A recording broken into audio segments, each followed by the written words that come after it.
Chapter 17. There were no bands or speeches when they came in this time. A lot of contragravity vehicles circled widely around the spaceport, but except for a few news service cars, the police were keeping them back of a 2-mile radius around the landing pits. A couple of gunboats were making tight circles above, and on the dock were more vehicles and a horde of police guards. When Rodney Maxwell came across the bridge from the dock after they opened the airlocks, he was followed by a dozen Barton-Massara private police, as villainous-looking a collection of ruffians as Khan had ever seen. He was wearing a new suit, with a waist-length jacket instead of the long coat he usually wore, and there was a holstered automatic on each hip. In Litchfield, he never carried more than one pistol, and Storsenda was supposed to be an orderly place where nobody needed to go armed. More than anything else, that told Khan approximately what had been going on while he had been on Koshai. "Ship guard," his father told Eves Jackmont. "All your crew can come off. They'll take care of things. Get your people in that troop carrier over there. Everybody will stay at Interplanetary Building. None of the hotels are safe, not even the Ritz-Gartner. And be sure everybody's well armed when they come off the ship." Jackmont nodded. "I know the drill. I've been in Podo-Berth on Venus and Skorvan on Loki. Any law we want, we make for ourselves." "That's about it. I'll see you there. Khan, I wish you'd come with me. Somebody here wants to talk to you." He wondered if his mother, or Flora, had come to Storsenda. When he asked his father as they crossed onto the dock, there was a brief twinge of pain in Rodney Maxwell's face. "No, they're not having anything to do—" "Duck, quick!" Then his father was diving under a lifter truck that stood empty on the dock. The private police were scattering for cover, and an autocannon began pom-pomming. Khan took one quick look in the direction in which it was firing, saw an air car that had broken through the police line and was rushing toward them, and dived under the lifter after his father. As he did, he saw a missile flash out from one of the gunboats like a thrown knife. Then he huddled beside his father and put his arms over his head. He felt the heat and shock of the explosion, and, an instant later, heard the roar. When nothing immediately disastrous happened after he had counted 15 seconds, he stuck his head out and looked up.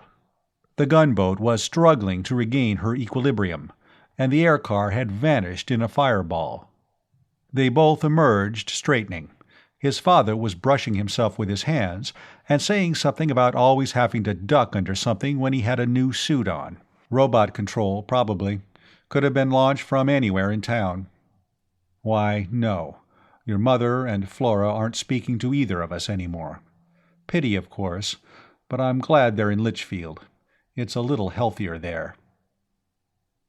They walked to the slim recon car and climbed in, pulling the door shut after them. Wade Lucas was waiting for them at the controls. "There, you see," he began as soon as he had the car lifting. "What I've been telling you? We'll have to stop this. Khan, meet our new partner. I told him everything you told me, out on the mall, the day you came home. I had to." His father hastened to add, "He'd figured most of it out for himself. The only thing to do was admit him to the lodge and give him the oath." "I didn't know about General Travis. I didn't even know he was still alive," Lucas said. "But the rest of it was pretty obvious, once I stopped jumping to conclusions and did a little thinking. You know, ever since I came here, I've been preaching to these people to stop looking for Merlin and do something to help themselves. You're smarter than I am, Khan. Instead of opposing them, you're guiding them." "Did you tell Flora?" Lucas shook his head.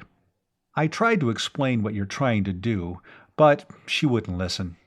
She just told me I'd gotten to be as big a crook as you two." He had the car up 50,000, putting it into a wide circle around the city. He locked the controls and got out his cigarettes. "Rod, we've got to stop this. You were just lucky this time. Some of these days your luck's going to run out." "How can we stop?" Khan demanded. "Tell them the truth? They'd lynch us and then go hunting for Merlin." "Worse than that. It'd be a smash worse than the one when the war ended. I was only 10 then, but I can remember that very plainly. We can't stop it, and we wouldn't dare stop it if we could." "What's been going on here in the last month?" Khan asked. "I've been too busy to keep in touch. I know there's been rioting, and these crackpot sects, but I think this is personal to us. There have been some ugly things happening. There were 4 attempts to burglarize our offices. I told you about some of the other stuff, the microphones we found and so on. The worst thing was Lucy Nocero, my secretary. She just vanished a couple of weeks ago. 3 days later, the police found her wandering in a park, a complete imbecile. Somebody who either didn't know how to use one, or didn't care what happened, had used a mind probe on her. It's 20 to 1 she'll never recover." "It's this Storacenda financial crowd," Wade Lucas said. "They had things all their own way, till Alpha Interplanetary was organized. Now they're getting shoved into the background, and they don't like it." "They're making more money than they ever did, and they just love it," Rodney Maxwell said. "I'd think it was either Jake Vikhoven or Sam Murchison." "Murchison?" Lucas hooted. "Why, he's nobody. Federation Minister General, all the authority of the Terran Federation and nothing to enforce it with. He doesn't have a position here. He has a disease. Sleeping sickness." "He certainly doesn't believe there is a Merlin, does he?" Khan asked. "I don't know what he believes, but he's getting to be Clem Zareff's opposite number. He thinks this whole thing's a plot against the Federation. It's a good thing Clem didn't get around to repainting his combat vehicles black and green, the way he did the Home Guard stuff at Litchfield. I'd be more likely to think it was Vikhoven." "Could be. Or it could be the Armageddonists, or human supremacy. I'm ashamed to say that this Heil Merlin cybernarchist gang are friendly to us. Or it could be some of the banking crowd, or some of these rival space companies. Barton Massara is trying to find out. Well, we have some of Wade's pet suspects at Interplanetary Building now. There's been a meeting going on for the last week to partition the Alpha Gartner system." The Interplanetary Building had been a medium-class residence hotel at the time of the war. Junior staff officers and civilian technicians and their families had lived there. It had been vacant ever since the disastrous outbreak of peace. Now it had a big new fluorlight sign, and housed the offices of all the Maxwell companies. There was a truculent display of anti-vehicle weapons on the top landing stage, and more Barton Massara private police. They looked even more villainous than the ones at the spaceport. Khan recalled having heard that most of the Blackie Paralis gang had been discharged for lack of evidence. He wondered how many of them had been hired with Barton Massara. The meeting was in a big conference room 6 floors down. It had been going on uninterrupted for days, with all the interested companies' representatives standing watch and watch around the clock. Lester Dawes and Morgan Gatworth and Lorenzo Menardis were there for LE&S. Transcontinent and Overseas was represented. There were people from Alpha Interplanetary, and bankers and financiers, and people from the companies building the 2 ships at the spaceport. And J. Fitzwilliam Sturber, the lawyer. And reporters, phoning stories in and getting audiovisual interviews of anybody who would hold still long enough. They converged in a rush as Khan and his father and Lucas came in. "No statement, gentlemen," Rodney Maxwell shouted above the babble of their questions. "When we have anything to release, it will be released to all of you." Jackmont and Nichols had already arrived. Lucas went to them and began talking about stevedores and lifters to get off the cargoes from the ships. Khan hastened to join them. "The scanning and mining equipment aboard the Helen O'Loy," he said. "That shouldn't be unloaded here. We'll take the ship out to Force Command and unload it there." Out of the corner of his eye, he saw a lurking reporter snatch the handphone off his radio and begin talking. It would be stated authoritatively that Merlin was at Force Command and would be uncovered as soon as special equipment from Koshai arrived. Everybody at the long table was shouting at everybody else. The Jurgen and Janiko companies wanted to buy ships from Koshai Exploitation and Development. The Alpha Interplanetary Director, who was also a vice president of Transcontinent and Overseas, opposed that. Another director of AI, who was also board chairman of Koshai Exploitation and Development, wanted to sell ships to anybody who had the price. The Transcontinent and Overseas man was calling him a traitor to the company. And one of the stockbrokers, who was also a vice president of Tri-System Investments and a director of Tri-System and Interstellar Space Lines, was wanting to know which company. And a banker who was stockholder in all the companies was shouting that they were all a gang of crooks. And J. Fitzwilliam Sturber was declaring that anybody who called him a crook could continue the discussion through seconds. Khan suddenly realized that dueling had never been illegal on Poitem. He wondered how many duels this meeting was going to hatch. The next afternoon the Helen O'Loy was unloaded, all but the mining equipment. Khan and Eves Jackmont and Charlie Gatworth and a few others took her out to Force Command. They were met by Clem Zareff's armed airboats 250 miles from the mesa, and they found the place in more of a state of siege than when the Badlands had been full of outlaws. A lot of heavy armament seemed to have been moved in from Barathrum Spaceport, and Zareff had more men and firepower than he had ever commanded during the System States War. If Minister General Murchison was convinced that the Merlin excitement was a cover for some seditious plot against the Federation, this ought to give him food for thought. There was still work, mostly boring lateral shafts for echo shots, going on at the Butte, under the relay station. That was Liebert, who was still insisting that that was where Merlin was buried. There was also some work on top of the mesa by those who were convinced that that was where Merlin was to be found. Kurt Fawsey was taking the lead in that. Franz Veltrin and Dolph Kelton sided with Liebert, and Fawsey's office clique had split into two factions. Judge Ledoux was maintaining strict impartiality, as befitted his judicial position. "Why hasn't your father gotten those detectives of his to work on this fake preacher?" Zareff wanted to know, when he and Tom Brangwyn were able to talk to Khan alone. "Well, they've been busy," Khan said, "trying to keep him alive, for one thing. You heard about the robo-bomb somebody launched at us the day we brought the ships in, didn't you?" "Yes, and we heard about the Nocero girl, too," Brangwyn said. "But hasn't it ever occurred to you or your dad that this fellow that calls himself Liebert might be mixed up with the gang that did that?" "You suspect him, too?" Brangwyn nodded.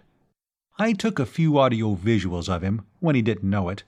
I sent them to some different law enforcement people over in Morven, where he says he comes from. They never saw him before, and couldn't find anybody who did." "Well, he just doesn't have a police record, then." "He says he's a preacher. Preachers don't go off in the woods by themselves to preach. They get up in pulpits in front of a lot of people. Those towns over in Morven are small enough for everybody to have known something about him. He's a fake, I tell you." "Let me have copies of those audio visuals, Tom. I'll see what can be found out about him. I'm beginning to wonder about him myself. I'm sure I've seen him somewhere." When he got back to Storsenda, he found that the marathon conference on the 6th floor down at the Interplanetary Building had finally come to an end. Everybody seemed satisfied, and apparently nobody was going to have pistols and coffee with anybody else about it. "We have things fixed up," his father told him. "The gang who are building the ship out of 4 air freighters are chartered as Janico Industries Limited. They're going to specialize in chemical products. The other company has a charter now, too. They're going to operate on Jurgen and Horvendale. We'll sell them the ships, and Alpha Interplanetary will put on scheduled trips to all 3 planets, and also Koshai. We're getting along very nicely with them, except that everybody's competing for technicians and skilled labor. We have 200 more people signed up for Koshai. What you want to do is train as many of them as you can for ship operation. Alpha Interplanetary is going to start a training program here at Storsenda. You'd better leave one of your ships for them to work on, and send back as many ships as you can find officers and crews for. We're getting things really started. Yes. The only trouble is, his father frowned, I don't understand these people, Khan.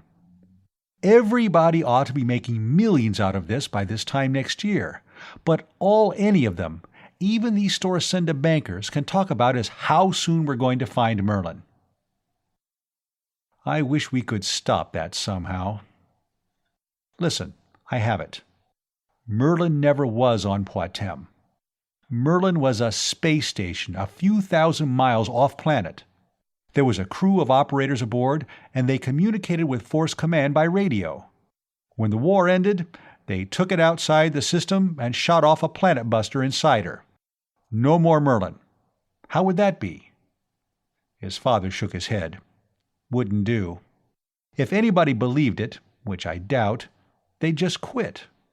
The market would collapse, everybody would be broke, it would be just the end of the war all over again. Khan, we can't let it stop now. We're going too fast to stop. If we tried it, we'd smash up and break our necks. Chapter 18.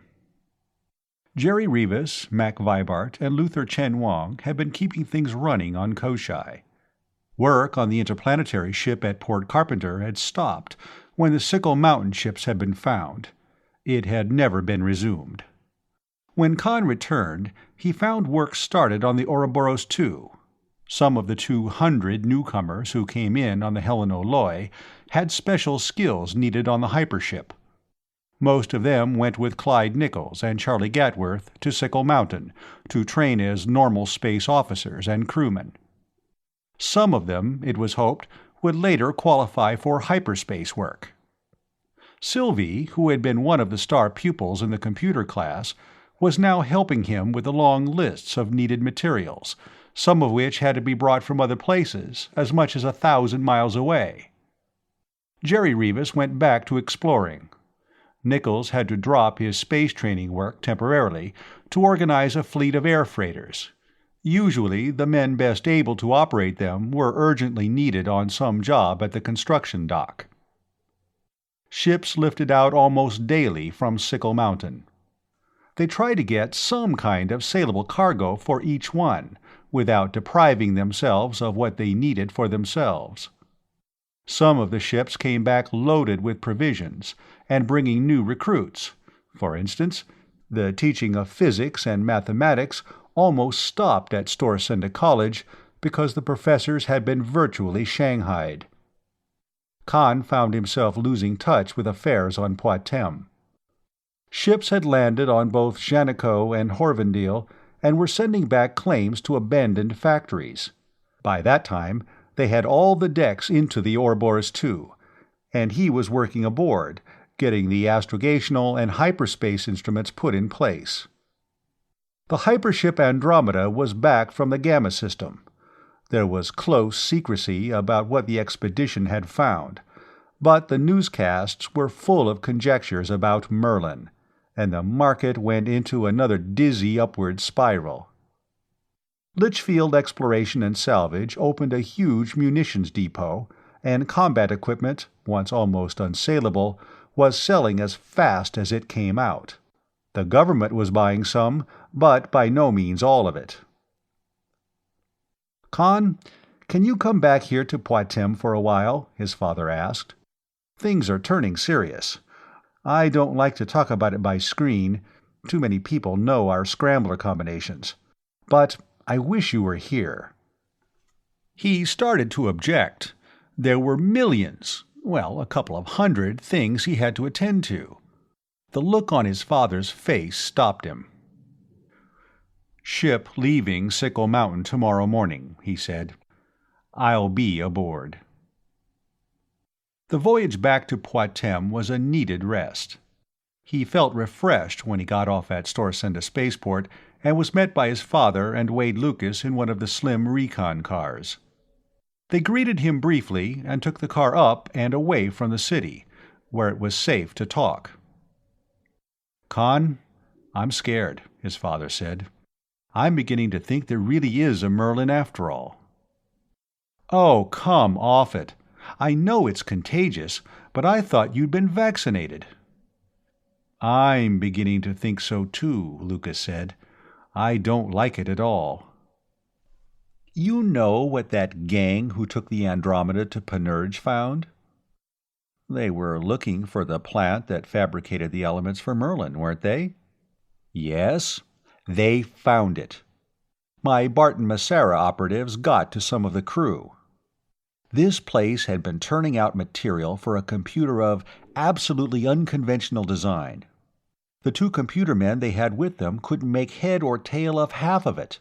And every blueprint, every diagram, every scrap of writing or recording had been destroyed. But they found one thing, a big empty fiber folder that had fallen under something and been overlooked. It was marked Top Secret, Project Merlin. Project Merlin could have been anything, Khan started to say. No, Project Merlin was something they made computer parts for. Dolph Kelton's research crew at the library here came across some references to Project Merlin too. For instance, there was a routine division court-martial, a couple of second lieutenants, on a very trivial charge. Force Command ordered the court-martial stopped, and the two officers simply dropped out of the Third Force records. It was stated that they were engaged in work connected with Project Merlin. That's an example. There were a half a dozen things like that. "Tell him what Kurt Fawsey and his crew found," Wade Lucas said. "Yes. They have a 50-foot shaft down from the top of the mesa, almost to the top of the underground headquarters. They found something on top of the headquarters. A disc-shaped mass, 50 feet thick and 100 across, armored in collapsium. It's directly over what used to be Fox Travis's office. That's not a tenth big enough for anything that could even resemble Merlin. Well, it's something. I was out there day before yesterday. They're down to the collapsium on top of this thing. I rode down the shaft in a jeep and looked at it. Look, Con, we don't know what this Project Merlin was. All this lore about Merlin that's grown up since the war is pure supposition. But Fox Travis told me, categorically, that there was no Merlin project, Khan said. The war's been over 40 years. It's not a military secret any longer. Why would he lie to me? Why did you lie to Kurt Fawsey and the others and tell them there was a Merlin? You lied because telling the truth would hurt them. Maybe Travis had the same reason for lying to you. Maybe Merlin's too dangerous for anybody to be allowed to find. Great goo! Are you beginning to think Merlin is the devil or Frankenstein's monster?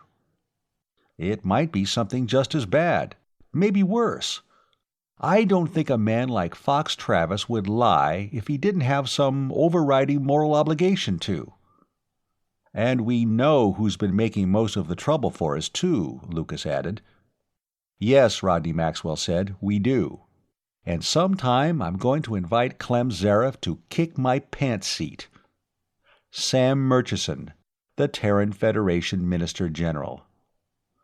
How did you get that? Barton Massara got some of it. They have an operative planted in Murchison's office. And some of our banking friends got the rest. This Human Supremacy League is being financed by somebody. Every so often, their treasurer makes a big deposit at one of the banks here, all Federation currency, big denomination notes. When I asked them to, they started keeping a record of the serial numbers and checking withdrawals. The money was paid out at the First Planetary Bank to Mr. Samuel S. Murchison in person. The Armageddonists are getting money too, but they're too foxy to put theirs through the banks. I believe they're the ones who mind-probed Lucy Nocero. Bart and Macera believe, but they can't prove, that human supremacy launched that robo-bomb at us that time at the spaceport. Have you done anything with those audio visuals of Liebert? Gave them to Bart and Macera. They haven't gotten anything yet. So we have to admit that Clem wasn't crazy after all. What do you want me to do? Go out to Force Command and take charge. We have to assume that there may be a Merlin. We have to assume that it may be dangerous. And we have to assume that Kurt Fawsey and his covey of Merlinolators are just before digging it up. Your job is to see that whatever it is doesn't get loose. The trouble was, if he started giving orders around Force Command, he'd stop being a brilliant young man and become a half-baked kid, and one word from him and the older and wiser heads would do just what they pleased. He wondered if the pro-Liebert and anti-Liebert factions were still squabbling. Maybe if he went out of his way to antagonize one side, he'd make allies of the other. He took the precaution of screening in first. Kurt Fawsey, with whom he talked, was almost incoherent with excitement. At least he was reasonably sure that none of Clem Zareff's trigger-happy mercenaries would shoot him down coming in. The well, 50 feet in diameter, went straight down from the top of the mesa. As the headquarters had been buried under loose rubble, they'd had to vitrify the sides going down. He let down into the hole in a jeep, and stood on the collapsing roof of whatever it was they had found. It wasn't the top of the headquarters itself. The micro-ray scanning showed that. It was a drum-shaped superstructure, a sort of underground penthouse. And there they were stopped. You didn't cut collapsium with a cold chisel, or even an atomic torch. He began to see how he was going to be able to take charge here. "You haven't found any passage leading into it?" he asked, when they gathered in Fawsey's, formerly Fox Travis's, office. "Niflheim, no. If we had, we'd be inside now," Tom Brangwyn swore. "And we've been all over the ceiling in here, and we can't find anything but vitrified rock and then the collapsium shielding." "Sure.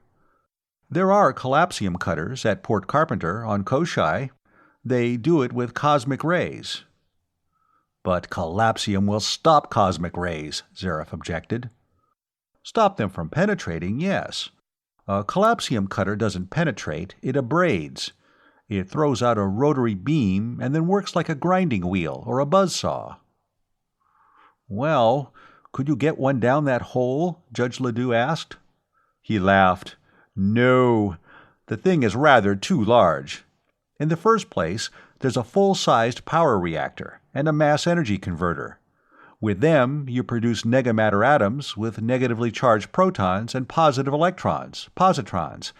Then you have to bring them into contact with normal positive matter.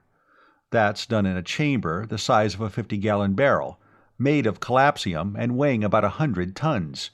Then you have to have a pseudograv field to impart rotary motion to your cosmic ray beam, and the generator door that would lift 10 ships the size of the Lester Dawes. Then you need another 50 to 100 tons of collapsium to shield your cutting head. The cutting head alone weighs 3 tons. The rotary beam that does the cutting, he mentioned as an afterthought, is about the size of a silver 5-centisol piece. Nobody said anything for a few seconds. Carl Liebert stated that divine power would aid them. Nobody paid much attention. Liebert's stock seemed to have gone bearish since he had found nothing in the butte, and Fawsey had found that, whatever it was, on top of Force Command.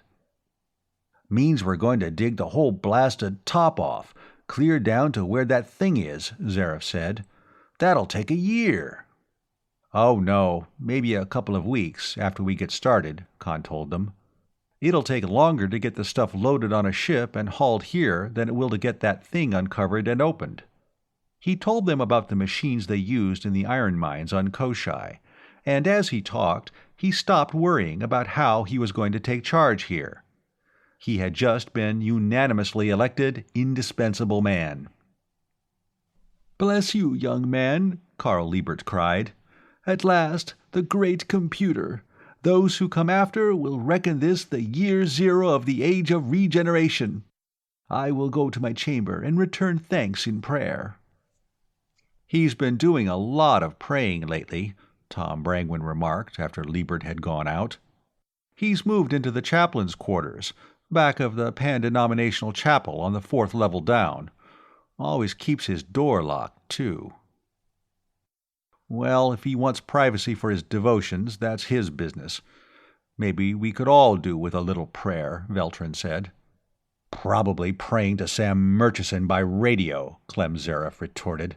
"I'd like to see inside those rooms of his." He called Eves Jackmott at Port Carpenter after dinner. When he told Jackmott what he wanted and why, the engineer remarked that it was a pity screens couldn't be fitted with olfactory sensors, so he could smell Khan's breath. "I am not drunk, I am not crazy, and I am not exercising my sense of humor. I don't know what Fawsey and his gang have here, but if it isn't Merlin, it's something just as hot. We want at it soonest, and we'll have to dig a couple of 100 feet of rock off it and open a collapsium can." "How are we going to get that stuff on a ship? Anything been done to that normal space job we started since I saw it last? Can you find engines for it? And is there anything about those mining machines or the cutter that would be damaged by space radiation or re-entry heat?" Eves Jackmott was silent for a good deal longer than the interplanetary time lag warranted. Finally, he nodded. "I get it, Khan. We won't put the things in a ship. We'll build a ship around them. No, that stuff can all be hauled open to space. They use things like that at space stations and on asteroids and all sorts of places. We'll have to stop work on Ouroboros, though." "Let Ouroboros wait. We are going to dig up Merlin, and then everybody is going to be rich and happy and live happily forever after." Jackmott looked at him, silent again for longer than the usual 5.5 minutes. "You almost said that with a straight face." After all, Jackmott hadn't been cleared yet for the awful truth about Merlin. But, like his daughter, he'd been doing some guessing.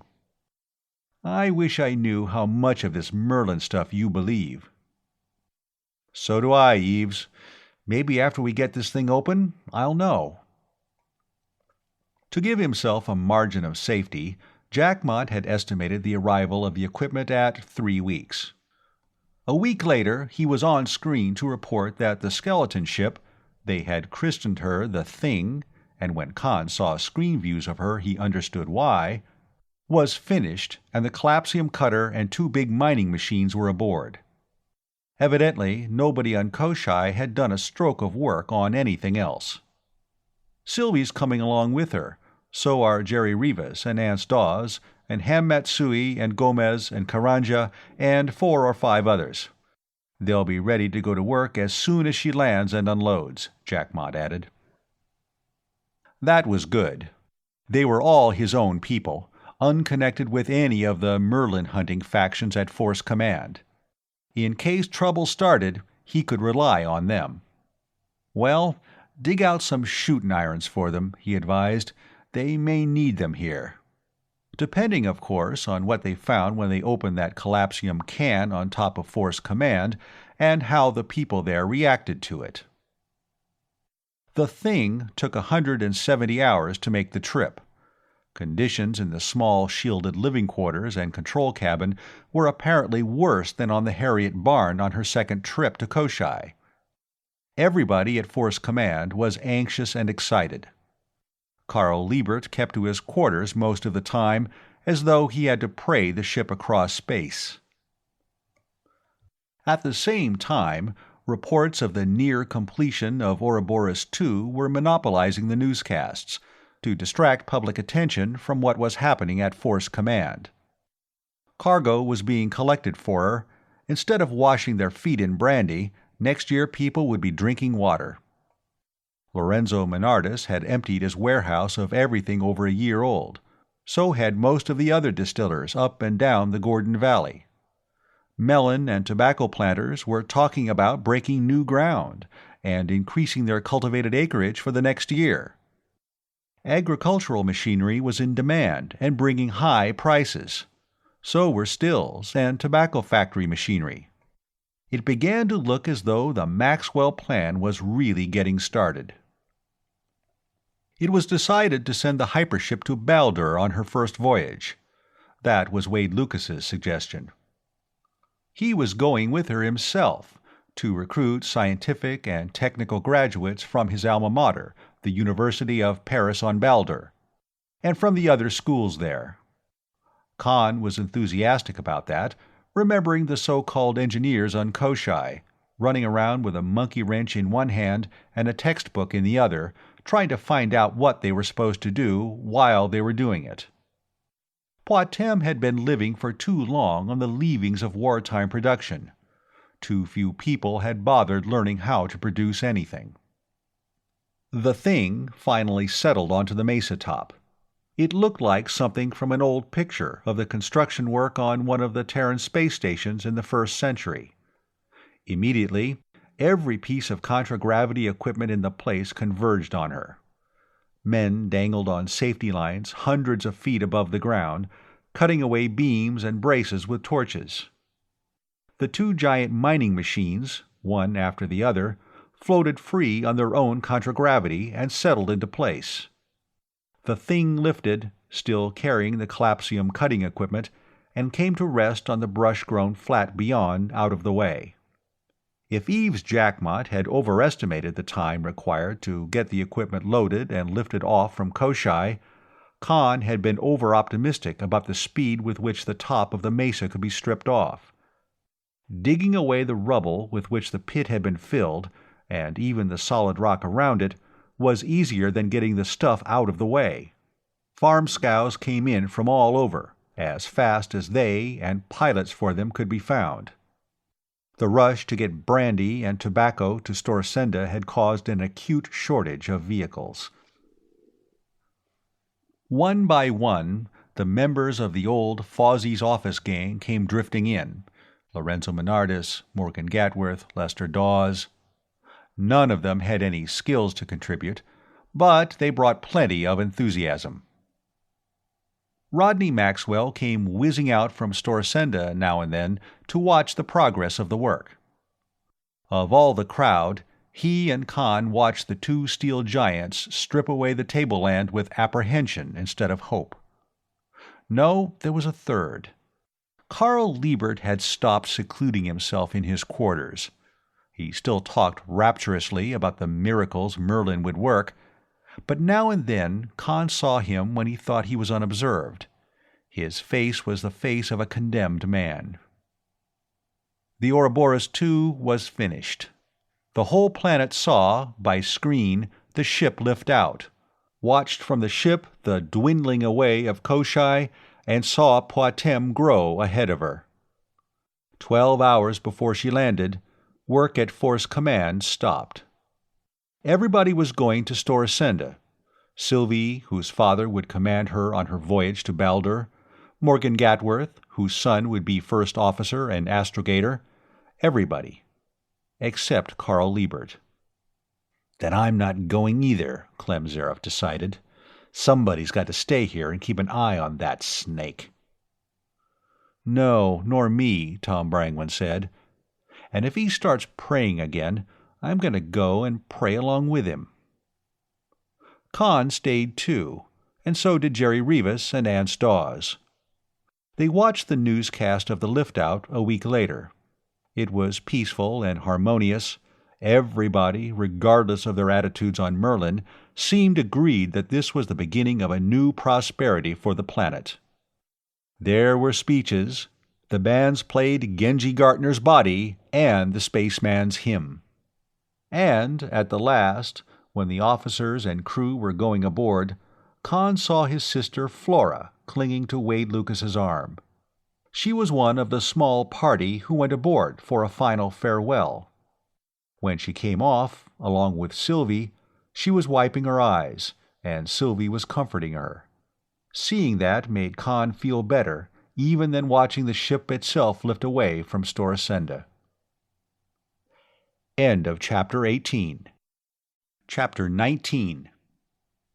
When Sylvie returned from Storsenda, she had Flora with her.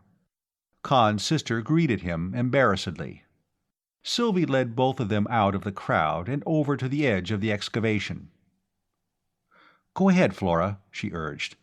"Make up with Khan. It won't be any harder than making up with Wade was." "How did that happen, by the way?" Khan asked. "Your girlfriend," Flora said. "She came to the house and practically forced me into a car and flew me into Storsenda, and then made me keep quiet and listen while Wade told me the truth." "I wasn't completely sure what the truth was myself till Wade opened up," Sylvie admitted. "I had a pretty good idea, though." "I always hated that Merlin thing," Flora burst out. "All those old men in Fozzie's office, dreaming about the wonderful things Merlin was going to do, with everything crumbling around them and everybody getting poorer every day, and doing nothing. And when you were coming home, I was expecting you to tell them there was no Merlin, and go to work and do something for yourselves. But you didn't, and I couldn't see what you were trying to do.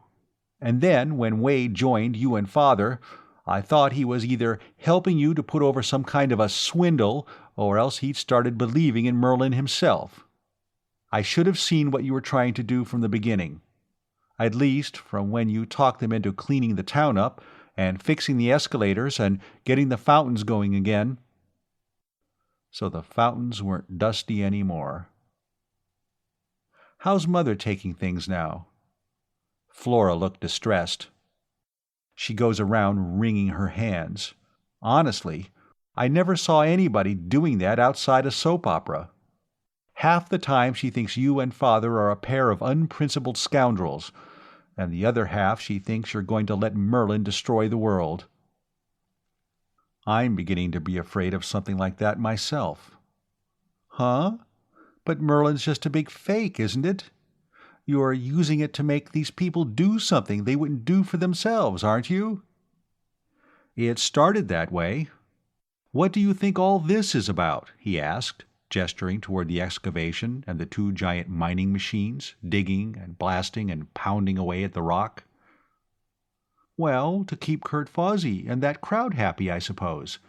It seems like an awful waste of time, though." "I'm afraid it isn't. I'm afraid Merlin, or something just as bad, is down there. That's why I'm here instead of on Koshai. I want to keep people like Fawsey from doing anything foolish with it when they find it."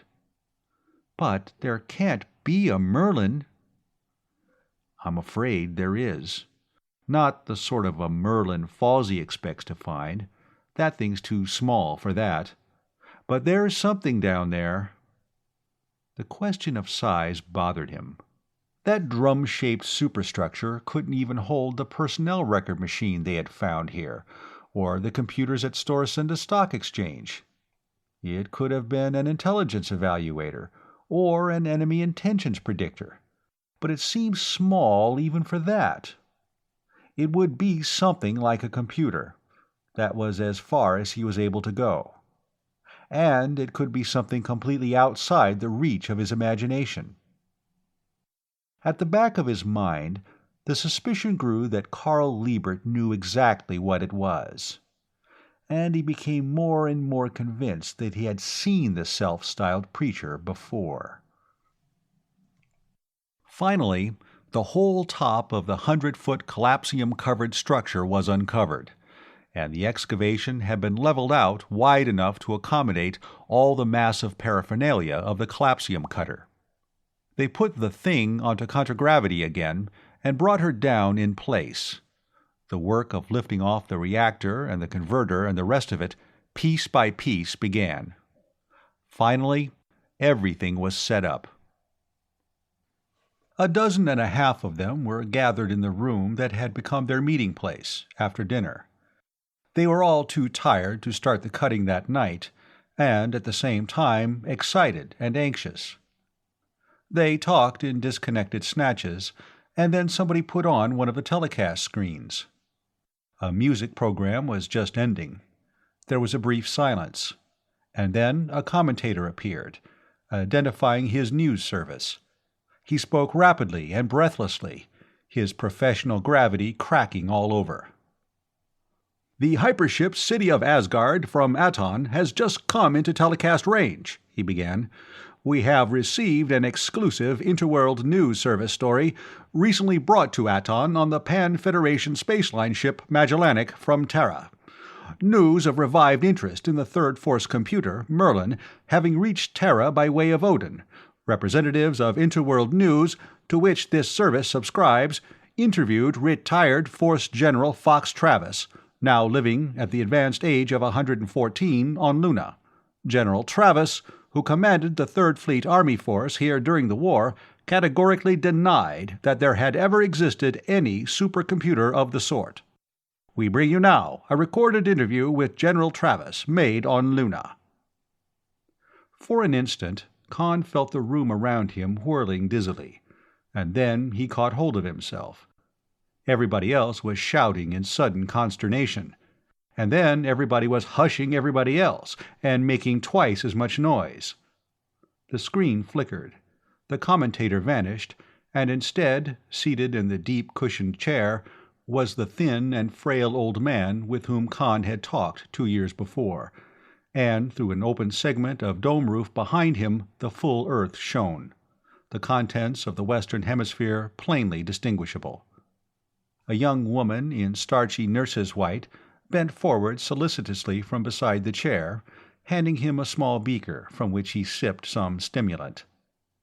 He looked much as he had when Khan talked to him, but there was something missing. Oh, yes, the comparative youngster of 70-some. Mike Shanley, my aide-de-camp on Poitem. Now he thinks he's my keeper. He wasn't in evidence, and he should be. Then Khan knew where and when he had seen the man who claimed to be a preacher named Carl Liebert. "There is absolutely no truth in it, gentlemen," Travis was saying. "There never was any such computer.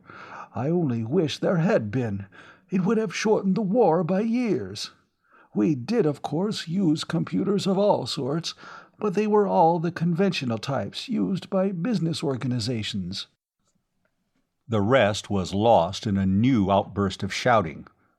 General Travis, in the screen, continued in dumb show. The only thing Khan could distinguish was Liebert's Shanley's voice, screaming, "Can it be a lie? Is there no great computer?" Then Kurt Fawsey was pounding on the top of the desk and bellowing, "Shut up! Listen!" "Frankly, I'm surprised," Travis was continuing. "Young Maxwell talked to me, here in this room, a couple of years ago. I told him then that nothing of the sort existed. If he's back on Poitem telling people there is, he's lying to them and taking advantage of their credulity. There never was anything called Project Merlin." "Ha! Who's a liar now?" Klemzerov shouted. "Dolph, what did your people find in the library?" "Why, that's right," Professor Kelton exclaimed. "My students did find a dozen references to Project Merlin. He couldn't be ignorant of anything like that." "This youth has been lying to us all along," the old man with the beard cried, pointing an accusing finger at Khan. "He has created false hopes. He has given us faith in a delusion. Why, he is the wickedest monster in human history." "Well, thank you, General Travis," another voice from the screen speaker was saying, the only calm voice in the room. "That was a most excellent statement, sir. It should—" "Khan, you didn't tell us you'd talked to General Travis," Morgan Gatworth was saying. "Why didn't you?" "Because I never believed anything he told me. You were in Kurt Fawsey's office the day I came home. You know how shocked everybody was when I told you I hadn't been able to learn anything positive. Why should I repeat his lies and discourage everybody that much more? Why, he'd deny there was a Merlin if he was sitting on top of it, Khan declared. He wants the credit for winning the war, not for letting Merlin win it for him. I don't blame Khan, Clem Zaref said. If he'd told us that then, some of us might have believed it. And look what we found, Kurt Fawsey added, pointing at the ceiling. Is that Merlin up there, or isn't it? That little thing, Shanley cried scornfully. How could that be Merlin? I'm going to my chamber to pray for forgiveness for this wretch. He turned and started for the door. Stop him, Tom, Khan said, and Tom Brangwen put himself in front of the older man, gripping his right arm. Shanley tried, briefly, to resist. Seems to me you lost faith in Merlin awfully quick, the former town marshal of Litchfield said. You knew there was a Merlin all along, and you never wanted us to find it. Franz Veltrin, who'd been Liebert's most enthusiastic adherent, had also lost faith suddenly. He was shouting vituperation at the prophet of Merlin. Knock it off, Franz. He was only doing his duty, Khan said. Weren't you, General Shanley? It took almost a minute before they stopped yelling for an explanation and allowed him to make one. He caught Clem Zaref's comment. Must be pretty hot if they have to send a general to handle it. I talked to Travis, yes. He gave me the same story he just repeated on that interview, Khan said, picking his way carefully between fact and fiction. After I went back to Montevideo, he and this aide of his must have been afraid I didn't believe it, which I didn't. When I was ready to graduate, I got this offer of an instructorship. That was a bribe to keep me on Terra and off Poitem. When I turned it down and took the Mazar home, Travis sent Shanley after me. He must have grown that beard and that pageboy bob on the way out. I suppose he contacted Murchison as soon as he landed. Wait a minute. He went to the communications screen and punched out a combination. A girl appeared and sing-songed, Barton Massara, Investigation and Protection. Con Maxwell here. We gave you some audio visuals of a man with a white beard, alias Carl Liebert, he began. Just a sec, Mr. Maxwell. She spoke quickly into a handphone. The screen flickered, and she was replaced by a hard-faced young man in dark clothes. Hello, Mr. Maxwell. Joe Massara. We haven't found anything on Liebert yet. Are any of the officers of the Andromeda where you can contact them? Let them see those audio visuals. I'll bet that beard was grown aboard ship coming out from Terra. Bedlam broke out suddenly. Shanley, who had been standing passively, his right arm loosely grasped by Tom Brangwen, came down on Brangwen's instep with the heel of his left foot and hit Brangwen under the chin with the heel of his left palm. Wrenching his arm free, he started for the door. Sylvie Jackmott snatched a chair and threw it along the floor. It hit the fleeing man's ankles and brought him down. Half a dozen men piled on top of him, and Brangwen was yelling to them not to choke him to death till he could answer some questions. "Hey, what's going on?" the detective agency man in the screen was asking. "Need help? We'll start a car right away." "Everything's under control, thank you." Massara hesitated for a moment. "What's the dope on this statement that was on telecast a few minutes ago?" he asked. "Travis doesn't want us to find Merlin. What you just heard was one of his people, planted here at Force Command. We're going to question him when we have time. But there isn't a word of truth in that statement you just heard on the Herald Guardian newscast. Merlin exists, and we've found it. We'll have it open inside of 30 hours at most." That was the line he was going to take with everybody. As soon as he had Massara off the screen, he was punching the combination of his father's private screen at Interplanetary Building. It took 5 interminable minutes before Rodney Maxwell came on.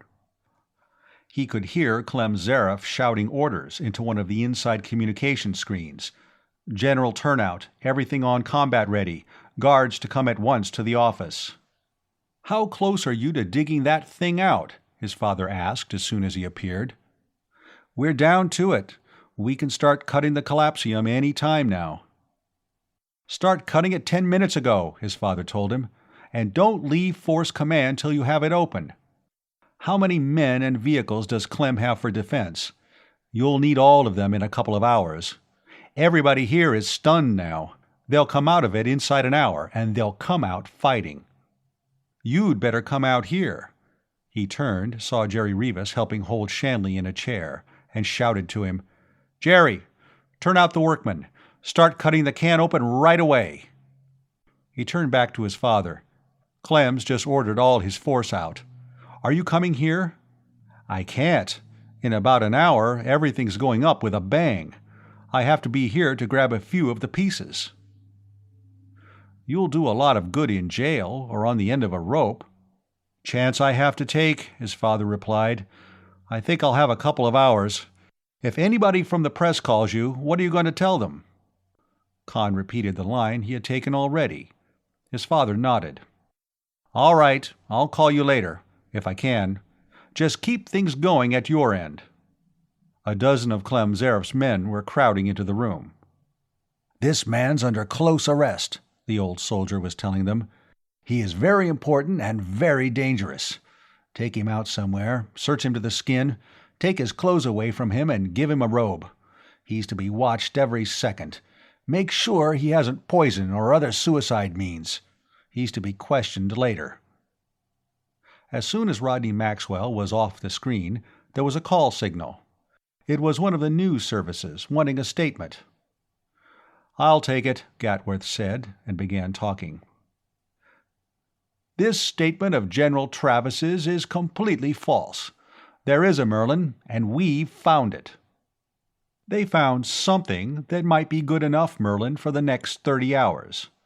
That superstructure was just big enough for the manually operated parts of a computer like Merlin, the input and output, and the programming machines. Chapter 20. Clem Zareff's guardsmen were mercenaries. A little over a year ago they had, at best, been homeless drifters, and not a few had been outlaws.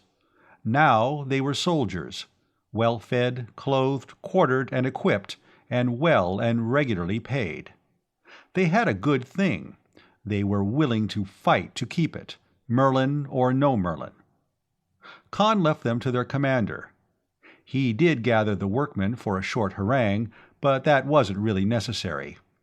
They had a good thing too, and most of them realized that they were working toward a better thing. They could be depended upon too. They came crowding out and manned lifters. They got the heavy collapsium cutter maneuvered into place and the shielding down around the cutting head. After that, there were only 4 men who could work, each in his own heavily shielded cabin. In spite of the shielding that covered the actual work, there was an awesome display of multicolored light. It was like being in the middle of an aurora borealis. What was going on where that tiny rotating beam of cosmic rays was grinding at the collapsium simply couldn't have been imagined. Khan would have liked to stay outside. He could not. Too many things were happening in too many places, and it was all coming in by screen. Rioting had broken out in Storsenda and a dozen other places. He saw, on a news screen, a mob raging in front of the executive palace. Yellow-shirted cybernarchists were battling with city police and planetary troops. Armageddonists and human supremacy leaguers were fighting both and one another. Above all the confused noise of shouting and shooting, an amplifier was braying, "It's a lie! It's a lie! Merlin has been found!" Newsmen began arriving. Zareff's men had orders to pass them through the cordon that had been put up around Force Command, and they took up his time. It was worth it, though. They could tell him what was going on. J. Fitzwilliam Sturber called. Rodney Maxwell had been arrested, on a farrago of fraud charges. I don't know who he's supposed to have defrauded, The planetary government is the sole complainant. And bail was being illegally denied.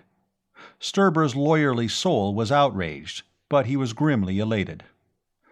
You wait till things quiet down a little. We're going to start a false arrest suit. If you're alive to. Apparently Sturber hadn't thought of that. What do you think's going to happen when the stock exchange opens? It's going to be bad. But don't worry, your father must have foreseen something like this. He gave me instructions, and instructed a few more people. He named some of the Tri-System Investments people and some of the bankers. We're going to try and brace the market as long as we can. Nobody who keeps his head is going to lose anything in the long run. Luther Chen Wang called from Port Carpenter on Koshai.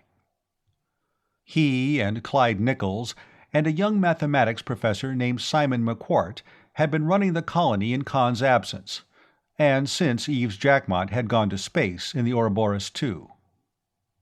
"Well, they caught up with you," he said. Evidently he had figured out what the search for Merlin was all about, too. "What do we do about it?" "Well, we are just before finding Merlin here. I hope we find it before things get too bad." He told Luther the situation of the moment. "Have you people started on another hypership yet?" "We're getting organized to. I don't suppose it's advisable to send any more ships into Storsenda for a while. Are you sure this thing you found is Merlin?" "I don't know what it is. It's only big enough for the apparatus they need to operate a thing like Merlin." "Yes, Luther, I'm sure we have found Merlin." Chen Wang looked at him curiously. "I hope so. I can't think of anything else that can stop this business." Tom Brangwyn was in the room when he turned from the screen. "We searched Liebert's Shanley's rooms," he said. "We found a bomb." "What kind of bomb?" "Vest pocket thermonuclear. He seems to have gotten the fissionables by taking apart a couple of light tactical missiles. The whole thing's packed inside a 100-pound power cartridge case. It was in a traveling bag under his bed. And you know how it was to be fired? With a regular 40mm flare pistol welded into the end of the bomb. The flare powder had been taken out of the cartridge, and it had been reloaded with a big charge of rifle powder. I suppose it would blow one subcritical mass into another, but the only way he could have fired the bomb would have been by pulling the trigger. And blowing himself up along with it. He must have wanted Merlin destroyed pretty badly." "Have you questioned him yet?" "Not yet. I wanted to tell you about it first." He looked at his watch. Only 4 hours had passed since the newscast. Why, that seemed like months ago now. "All right, Tom. We'll go talk to him. Where's the colonel?" Zareth was surrounded by a dozen screens, keeping in touch with the Lester Dawes and the gunboats and combat cars, and the gun positions with which he had ringed Force Command. It was only a little army, maybe, but he was a busy commander-in-chief. "You take care of it. Tell me what you get from him. I can't leave now. There's a report of a number of aircraft approaching from the west now." They found Judge Ledoux and Kurt Fawsey and Dolph Kelton, who were just sitting around wishing there was something to do to help. They gave Franz Veltrin and Sylvie Jackmont the job of keeping the representatives of the press amused. Then they went down to the room in which General Mike Shanley was held under guard. Shanley, wearing a bathrobe and nothing else, was lying on a cot, sleeping peacefully. 3 of Zareth's men were sitting on chairs, watching him narrowly. "All right, you can go," Khan told them.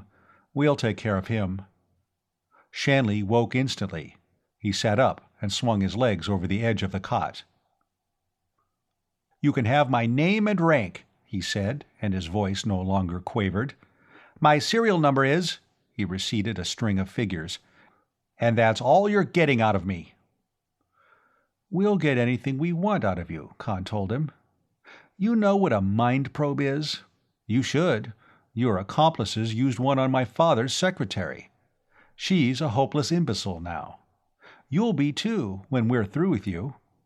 But before then, you'll have given us everything you know." Kelton began to protest. "Khan, you can't do a thing like that."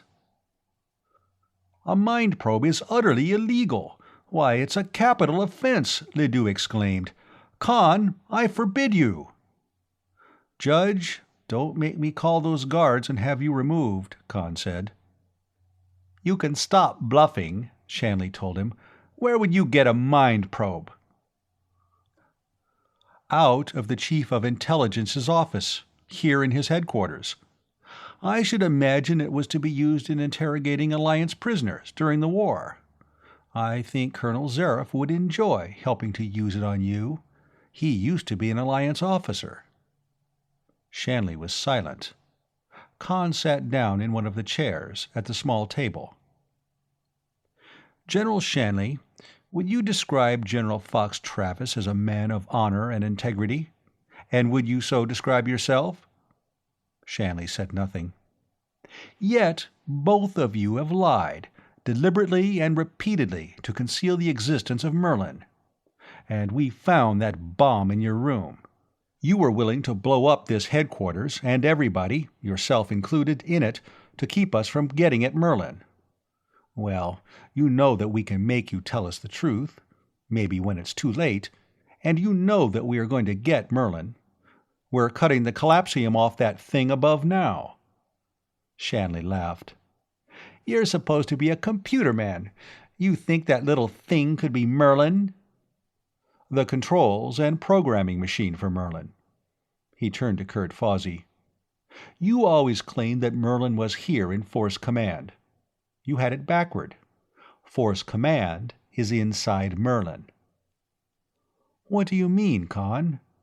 "The walls. The 50-foot walls, shielded inside and out. Merlin, the circuitry, the memory bank, the relays, everything was installed inside them. What's up above is only what we needed to operate the computer." "Isn't that true, General?" Shanley had stopped his derisive laughter. He sat on the edge of the cot, tensing as though for a leap at Khan's throat. "That won't help either. If you try it, we won't shoot you. We'll just overpower you and start mind probing right away. Now, you feel that suppressing Merlin was worth any sacrifice. We're not unreasonable, if you can convince us that Merlin ought not to be brought to light. Well, you can't do any harm by talking, and you may do some good. You may even accomplish your mission." "He can't talk us out of it," Kurt Fawsey seemed determined to spoil things by saying. "Khan, I'm coming around to Clem's way of thinking. They just don't want anybody else to have it." "No, we don't," Shanley said. "We don't want the whole Federation breaking up into bloody anarchy, and that's what'll happen if you dig that thing up and put it into operation." Nobody said anything except Fawsey, who began an indignant contradiction and then subsided. Tom Brangwen lit a cigarette. "Would you mind letting me have one of those?" Shanley said. "I haven't had a smoke since I came here. It wouldn't have been in character." Brangwen took one out of the pack, lit it at the tip of his own, and gave it to Shanley with his left hand, his right ready to strike. Shanley laughed in real amusement. "Oh, brother," he reproved in his former pious tones, "you distrust your fellow man. That is a sin." He rose slowly, the bathrobe flapping at his bare shins, and sat down across the table from Khan. "All right," he said. "I'll tell you about it. I'll tell you the truth, which will be something of a novelty all around." Shanley puffed for a moment at the cigarette.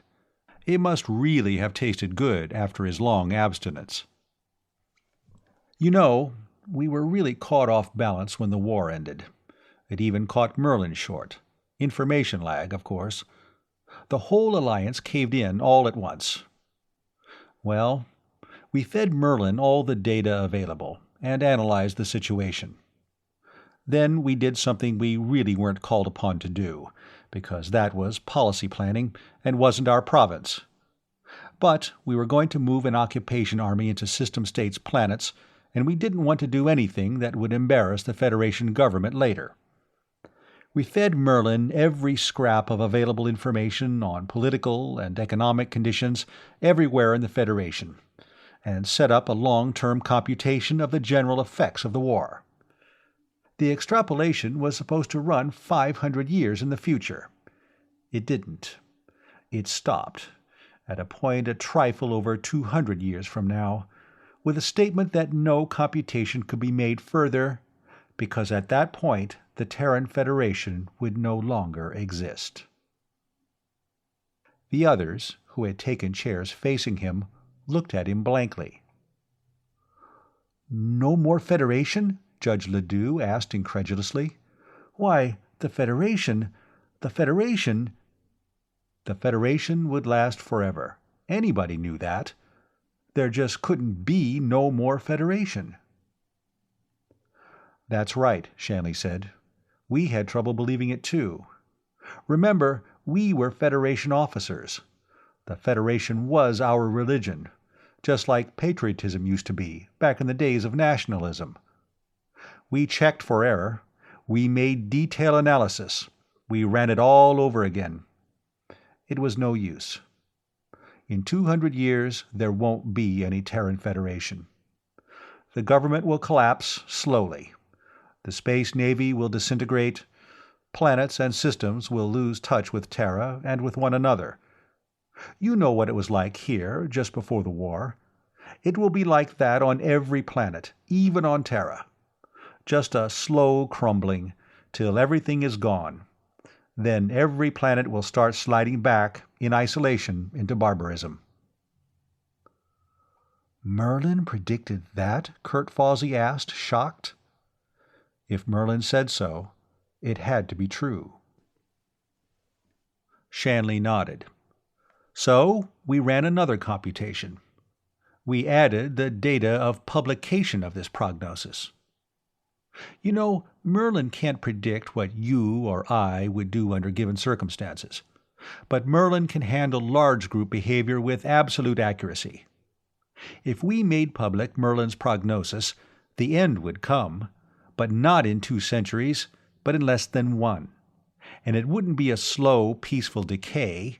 It would be a bomb-type reaction. Rebellions, overthrow of Federation authority, and then revolt and counter-revolt against planetary authority. Division along sectional or class lines on individual planets. Interplanetary wars, what we fought the Alliance to prevent. Left in ignorance of the future, people would go on trying to make do with what they had. But if they found out that the Federation was doomed, everybody would be trying to snatch what they could, and end by smashing everything. Left in ignorance, there might be a planet here and there that would keep enough of the old civilization to serve, in 5 or so centuries, as a nucleus for a new one. Informed in advance of the doom of the Federation, they would all go down together in the same bloody shambles, and there would be a galactic night of barbarism for no one knows how many thousand years." "We don't want anything like that to happen," Tom Brangwyn said in a frightened voice. "Then pull everybody out of here and blow the place up, Merlin along with it," Shanley said. "No, we'll not do that," Fawsey shouted. "I'll shoot the man dead who tries it." "Why didn't you people blow Merlin up?" Khan asked. "We built it. We'd worked with it. It was part of us, and we were part of it. We couldn't. Besides, there was a chance that it might survive the Federation. When a new civilization arose, it would be useful. We just sealed it. There were fewer than 100 of us who knew about it. We all took an oath of secrecy. We spent the rest of our lives trying to suppress any mention of Merlin or the Merlin Project. You have no idea how shocked both General Travis and I were when you told us that the story was still current here on Poitem. And when we found out that you'd been getting into the records of the Third Force, I took the next ship I could, a miserable little freighter, And when I landed and found out what was happening, I contacted Murchison and scared the life out of him with stories about a secessionist conspiracy. All this Armageddonist human supremacy, Merlin as the devil stuff that's been going on was started by Murchison. And he succeeded in scaring Vikhoven with the cybernarchists, too. This computation on the future of the Federation is still in the backwork file? Khan asked. Shanley nodded. We were criminally reckless. I can see that now. Let me beg, again, that you destroy the whole thing. We'll have to talk it over among ourselves, Judge Ledoux said. The 5 of us here cannot presume to speak for everybody. We will, of course, have to keep you confined. I hope you will understand we cannot accept your parole. Is there anything you want in the meantime? Khan asked. I would like something to smoke, and some clothes, General Shanley said, and a shave and a haircut. End of Chapter 20. Chapter 21. All through the night, a shifting blaze of many-colored light rose and dimmed the stars above the mesa. They stared in awe, marveling at the energy that was pouring out of the converters into a tiny spot that inched its way around the collapsium shielding. It must have been visible for hundreds of miles. It was, for there was a new flood of rumors circulating in Storsenda and repeated and denied by the newscasts, now running continuously. Merlin had been found. Merlin had been blown up by government troops. Merlin was being transported to Storsenda to be installed as arbiter of the government. Merlin the monster was destroying the planet. Merlin the devil was unchained. Khan and Kurt Fawsey and Dolph Kelton and Judge Ledoux and Tom Brangwyn clustered together, talking in whispers. They had told nobody yet of the interview with Shanley. "You think it would make all that trouble?" Kelton was asking anxiously, hoping that the others would convince him that it wouldn't. "Maybe we had better destroy it," Judge Ledoux faltered. "You see what it's done already. The whole planet's in anarchy. If we let this go on—" "We can't decide anything like that, just the 5 of us," Brangwyn was insisting. "We'll have to get the others together and see what they think. We have no right to make any decision like this for them." "They're no more able to make the decision than we are," Khan said.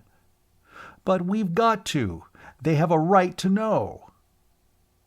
"If you decide to destroy Merlin, you'll have to decide to kill me first," Kurt Fawsey said, his voice deadly calm.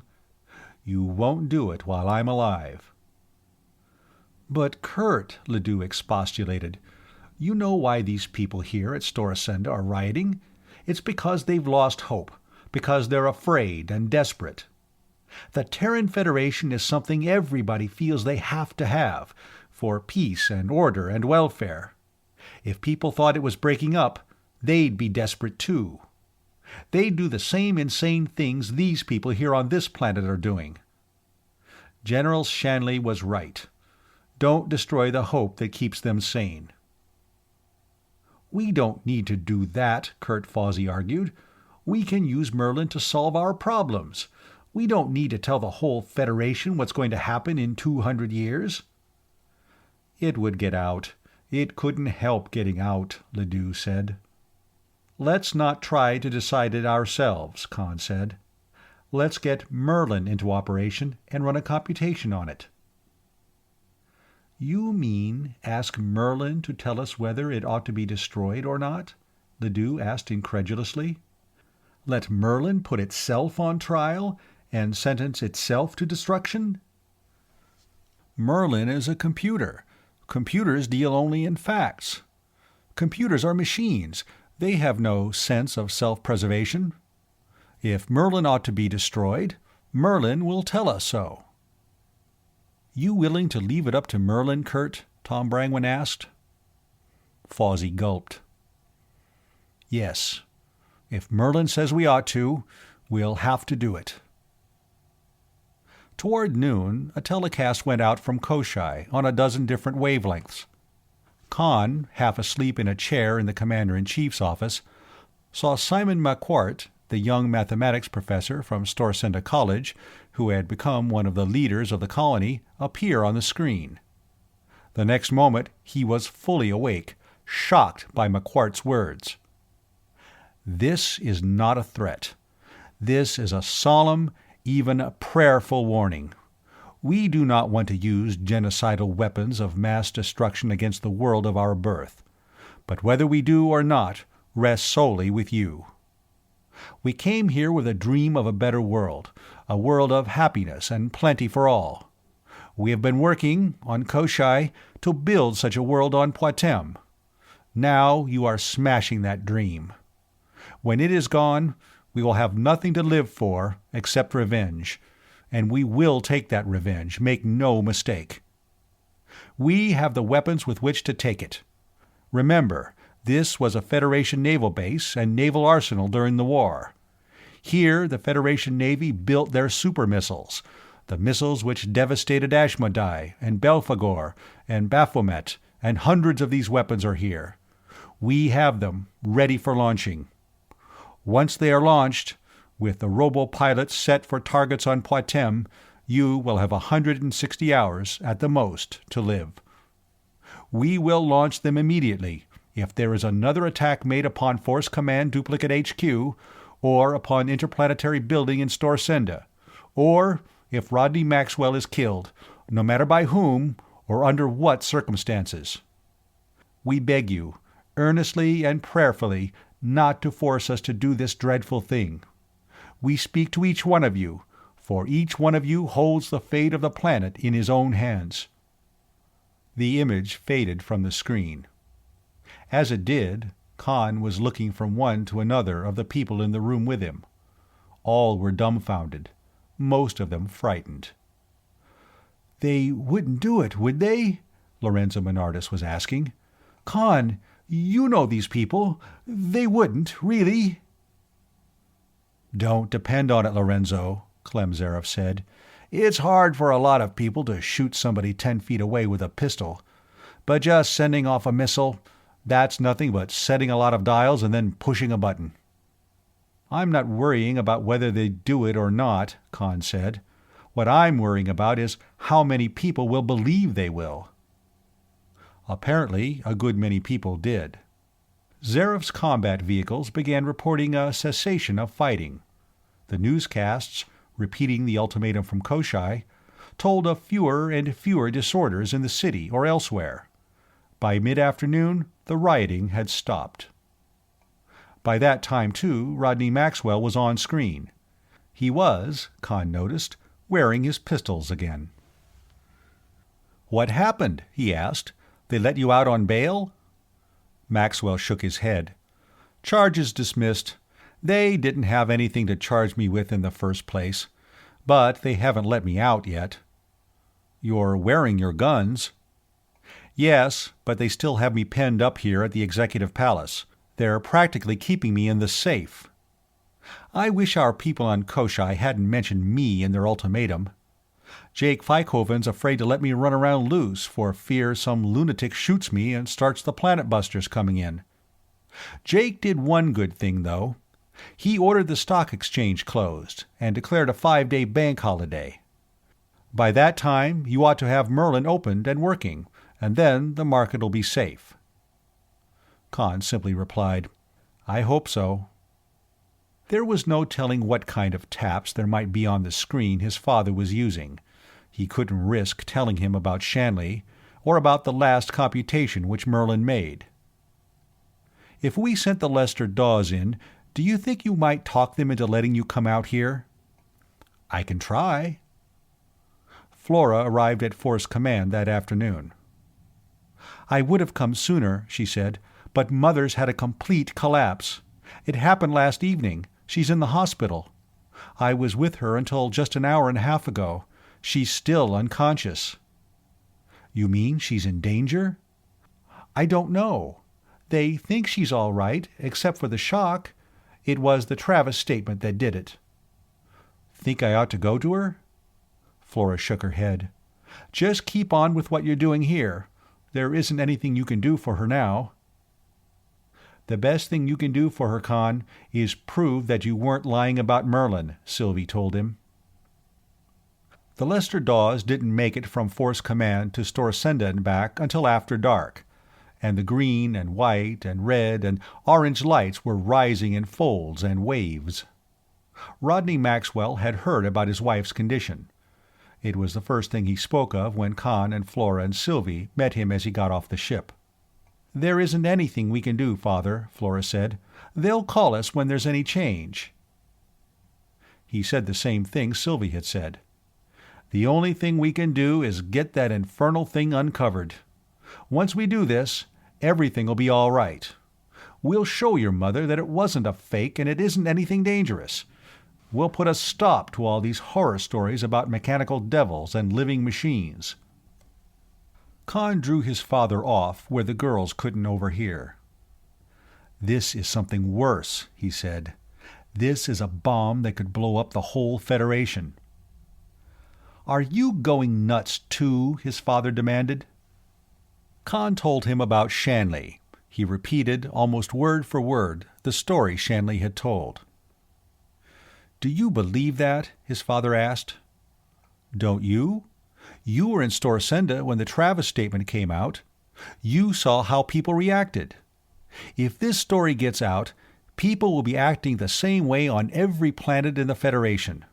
Not just places like Poitem, planets like Terra and Baldur and Marduk and Odin and Osiris. It would be the end of everything civilized, everywhere." "Why didn't they use Merlin to save the Federation?" "It's past saving. It's been past saving since before the war. The war was what gave it the final shove. If they could have used Merlin to reverse the process, they wouldn't have sealed it away. But you know, Con, we can't destroy Merlin. If we did, the same people who went crazy over the Travis statement would go crazy all over again, worse than ever. We'd be destroying everything we planned for, and we'd be destroying ourselves. That bluff young McQuart and Luther Chen Wang and Bill Nichols made wouldn't work twice. And if they weren't bluffing—" His father shuddered. "And if we don't, how long do you think civilization will last here, if it blows up all over the rest of the Federation?" The big machine cut on, a little spot of raw energy grinding away the collapsium. Inch by inch, the undulating curtains of colored light illuminated the Badlands for miles around. Then, when the first hint of dawn came into the east, they went out. The steady roar of the generators that had battered every ear for over 24 hours stopped. There was unbelieving silence, and then shouts. The workmen swarmed out to man lifters.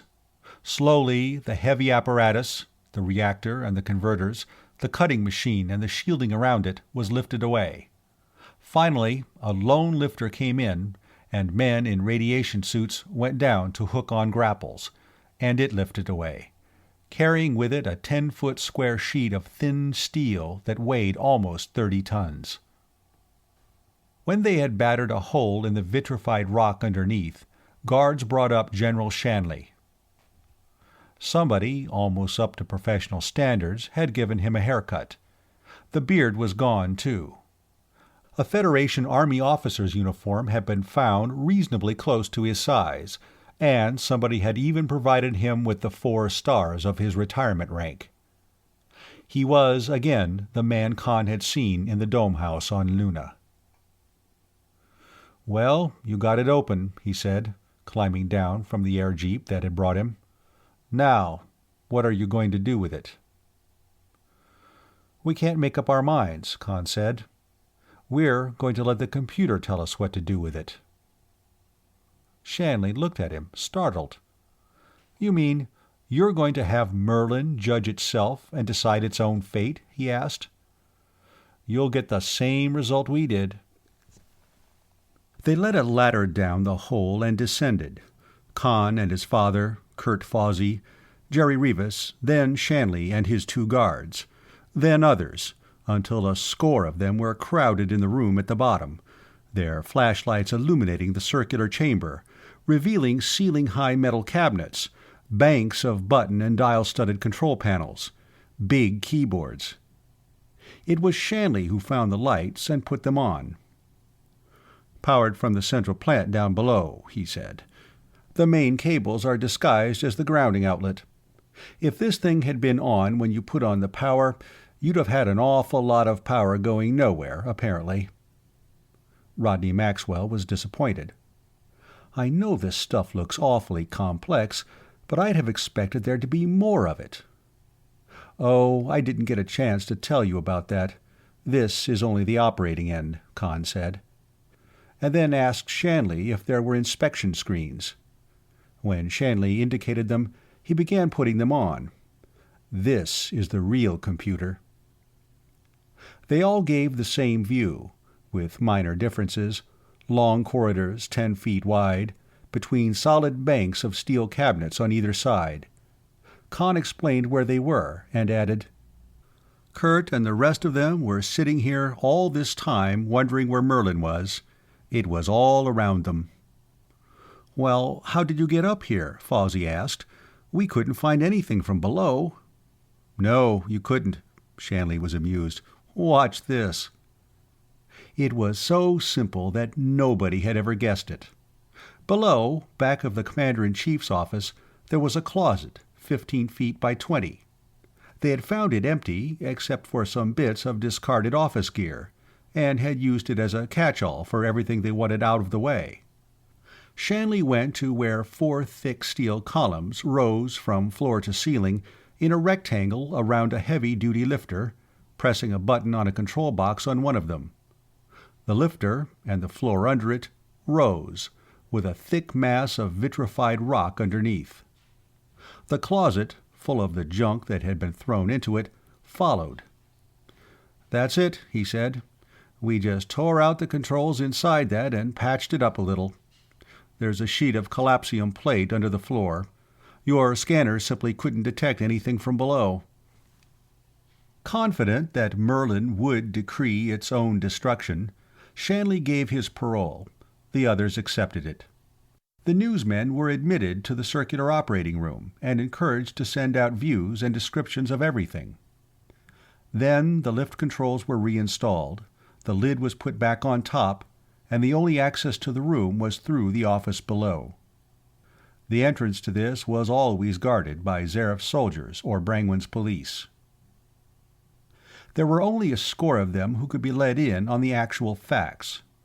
For the most part, they were the same men who had been in Fawsey's office on the afternoon of Khan's return, a year and a half ago.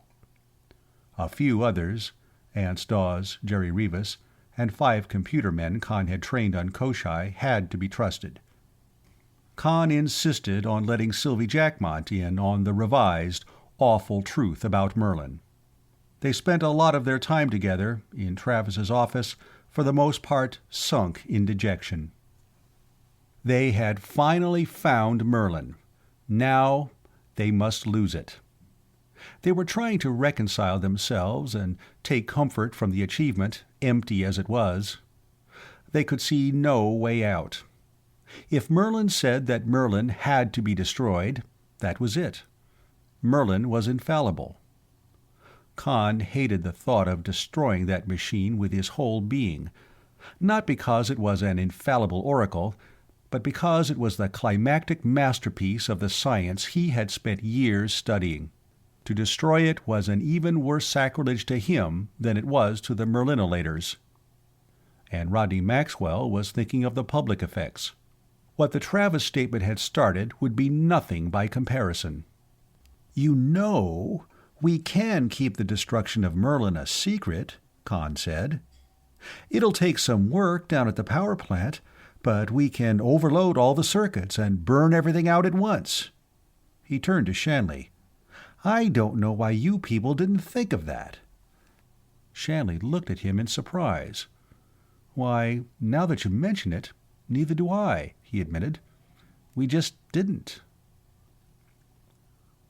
"Then," Khan continued, "we can tinker up something in the operating room that'll turn out what will look like computation results. As far as anybody outside ourselves will know, Merlin will still be solving everybody's problems. We'll do like any fortune teller.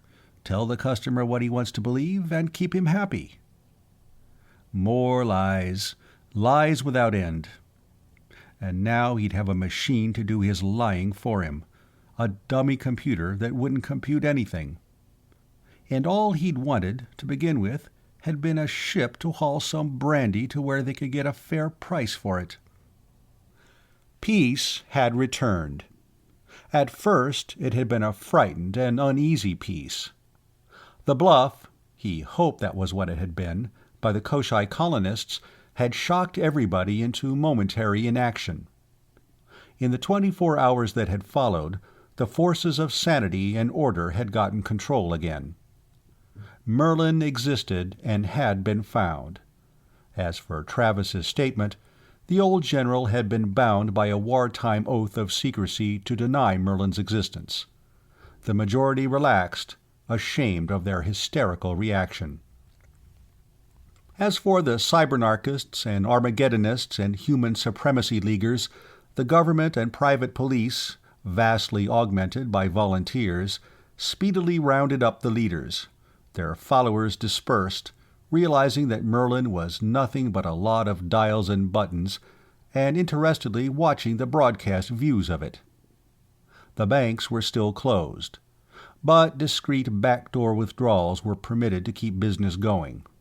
So was the stock exchange, but word was going around the brokerage offices that Tri-System Investments was in the market for a long list of securities. Nobody was willing to do anything that might upset the precarious balance. Everybody was talking about the bright future, when Merlin would guide Potem to even greater and more splendid prosperity. Khan's father and sister flew to Litchfield.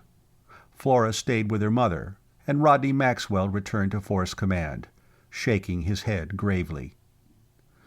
"She's still unconscious, Khan," he said. "She just lies there, barely breathing.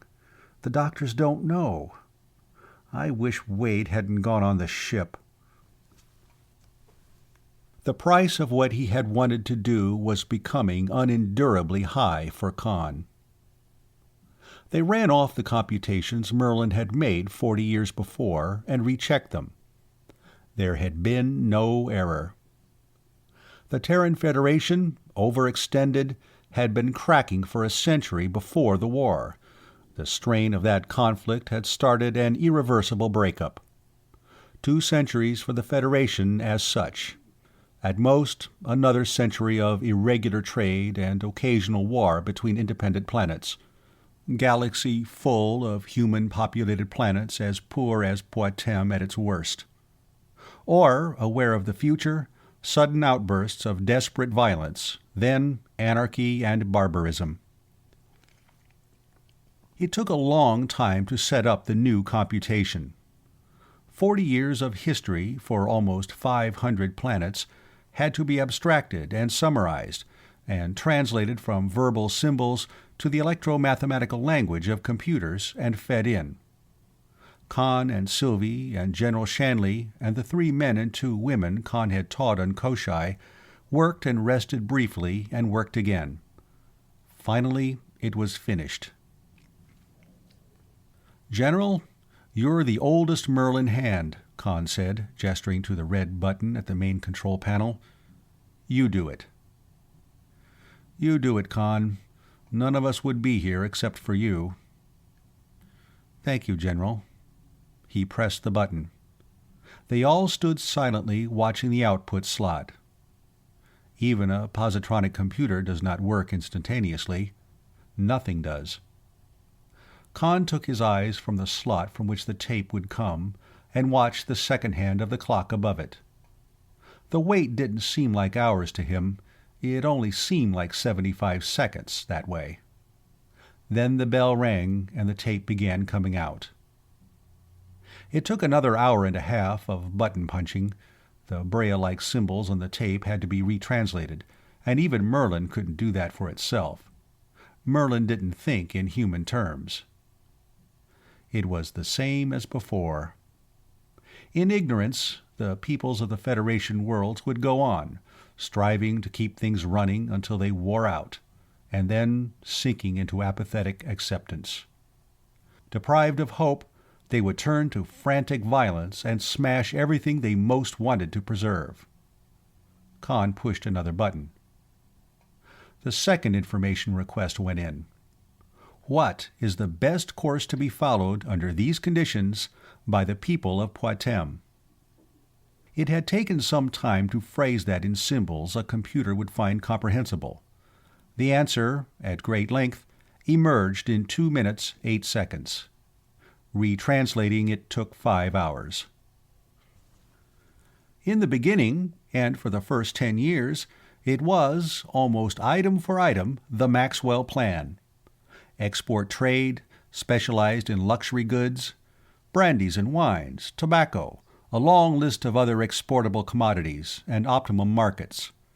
Reopening of industrial plants, establishment of new industries, attainment of economic self-sufficiency, cultural self-sufficiency, establishment of universities, institutes of technology, research laboratories. Then the Maxwell Plan became the Merlin Plan. The breakup of the Federation was a fact that entered into the computation. Build-up of military strength to resist aggression by other planetary governments, defense of the Gartner Tri-System, lists of possible aggressor planets, revival of interstellar communications and trade, expeditions, conquest and re-education of natives. "We can't begin to handle this without Merlin," Khan said. "If that means blowing up the Federation, let it blow. We'll start a new one here." "No, if there's a general, violent collapse of the Federation, it'll spread to Poitem," Shanley told him. "Let's ask Merlin the big question." Merlin took a good 5 minutes to work that one out. The question had to include a full description of Merlin, and a statement of the information which must be kept secret. The answer was even more lengthy, but it was summed up in the first word: falsification. "So Merlin's got to be a liar too, along with the rest of us?" Sylvie cried. "Khan, you've corrupted his morals." The rest of it was false data which must be taped in, and lists of corrections which must be made in evaluating any computation into which such data might enter. There was also a statement that, after 50 years, suppression of the truth and circulation of falsely optimistic statements about the Federation would no longer have any importance. "Well, that's it," Khan said. "Merlin thought himself out of a death sentence." They crowded into the lift and went down to the office below. Everybody who knew what had been going on upstairs was there. Most of them were nursing drinks. Almost everybody was smoking. All of them were silent, until Judge Ledoux took his cigar from his mouth. "Has the jury reached a verdict?" he asked, clinging with courtroom formality to his self-control. "Yes, Your Honor. We find the defendant, Merlin, not guilty as charged." In the uproar his words released, Rodney Maxwell got to his feet and came quickly to Khan. "Flora called just a while ago. Your mother is conscious. She's asking for us. Flora says she seems perfectly normal." "We'll go right away. Take a recon car. General, will you explain things till I get back? Sylvie, do you want to come with us?" Chapter 22. It was autumn again, the second autumn since he had landed from the city of Asgard at Storsenda and taken the Countess Dorothy home to Litchfield.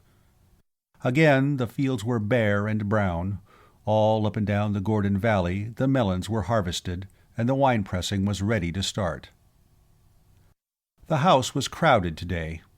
All top-level Litchfield seemed to have turned out, and there were guests from Storsenda, and even a few who had made the trip from Koshai to be there. Simon McQuart, the president of Koshai Tech. Khan could always remember him in the screen, threatening a whole planet with devastation. Luther Chen Wang, the chief executive of Koshai Colony. Clyde Nichols, the president of Koshai Airlines. He almost bumped into Eves Jackmont, coming in from the hall. Jackmont's beard had been trimmed down to a small imperial, and he was wearing the uniform of Tri-System and Interstellar Space Lines. Nothing at all like a Federation Space Navy uniform. He was laughing about something. He threw an arm over Khan's shoulder, and they went into the front parlor together. "Oh, Gehenna of a big crop," he heard Clem Zareff's voice chuckling happily above the babble in the room. "You wouldn't believe it.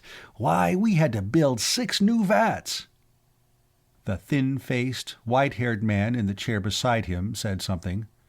Mike Shanley and Clem Zareff, old enemies, were now fast friends. Shanley had come in from Force Command with Khan that morning. He had stayed on Poitem as nominal head of Project Merlin, and intended to remain there for the rest of his life. "Oh, there aren't any more farm tramps," Zareff replied. "Everybody's getting factory jobs off-planet. I have an awful time getting help, and what I can get won't work for less than 10 sols a day. Why, they're even organizing a union." There were feminine shrieks from across the room, and a stampede. The house-cleaning robot had come in, running its vacuum-cleaning hose around and brandishing its mops. He saw his mother break away from a group of older ladies and shout, "Oscar!" The robot stopped dead. "Yes'm?" a voice came out of it, Sheshan accented. "Get out!" his mother commanded. "Go to the kitchen. Stay there." "Yes'm." The robot floated out the door to the hall. His mother rejoined her friends, probably telling them for the 1000th time that her boy Khan fixed up the sound receptors and voice for Oscar, or harping on how Khan had been telling everybody the truth all along, and people wouldn't believe him. Sylvie came up to him and caught his arm. "Come on, Khan. They're going to start the rehearsal," she said. "They've been going to start it for an hour," her father told her. "Well, they're really going to start it now." "All right, you two run along," Eves Jackmont said. "And you'd better start rehearsing for your own wedding before long. The Genji will be ready to hyper out in another month, and I don't want to be at space when my only daughter gets married." They pushed through the crowd, dragging Khan's mother with them toward the big living room beyond. On the way, Mrs. Maxwell stopped to try to drag Judge Ledoux out of a chair. "Judge, the rehearsal is starting. They can't do it without you." Ledoux clung to his chair. "They daren't do it with me, Mrs. Maxwell. If I get into it, it won't be a rehearsal. They'll be really married, and then there won't be any point in having a wedding tomorrow." "Oh, Morgan," Khan called across the room to Gatworth, "you've just been appointed temporary judge for the wedding rehearsal." There was a big crowd around Wade Lucas in the next room.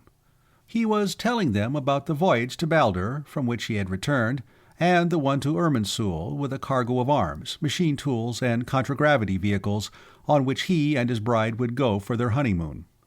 There was another crowd around Flora. She was telling them about the new fashions on Baldur, which had been brought back on the Ouroboros too.